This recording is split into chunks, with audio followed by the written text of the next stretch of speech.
पुढची बातमी बघत अमोल पाटील यांना अटक करा, बँक व्यवस्थापकांना मारहाण केल्यामुळे अटक करा अशी मागणी सध्या करण्यात येते। सेंट्रल बँक कर्मचाऱ्याचा पोलीस ठाण्यामध्ये ठिय्या मांडला जातोय। बुलढाण्यातील स्वाभिमानीचे जिल्हाध्यक्ष अमोल पाटील यांच्यावरती गुन्हा दाखल करण्यात यावा अशी मागणी सध्या करण्यात येते। जोपर्यंत मारहाण करणाऱ्या अमोल पाटीलला अटक होत नाही तोपर्यंत पोलीस ठाण्यातून उठणार नाही अशी भूमिका बँक कर्मचारी संघटनांनी घेतलेली आहे। दरम्यान आंदोलन करणाऱ्या बँक अधिकाऱ्यांशी बातचीत केली आमचे प्रतिनिधी प्रफुल्ल खंडारे।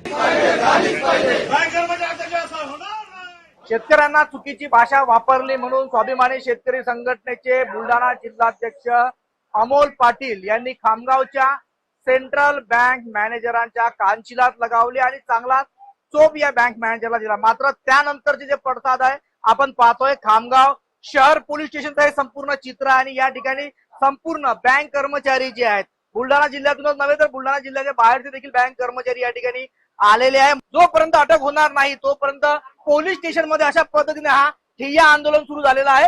काही बँक कर्मचारी संघटनेचे पदाधिकारी आपल्यासोबत, त्यांना विचारत मला सांगा काय मागणी आहे, तुम्ही बसलाय ठिय्यावरती?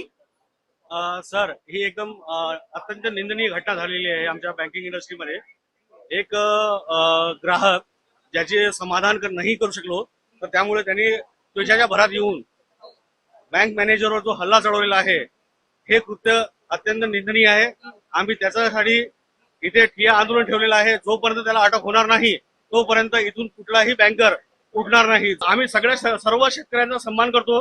सर्व शेतकरी आमच्यासाठी मायबाप सारखेच आहेत। कुठल्याही प्रकारचा अपशब्द हे सहन केला जाणार नाही।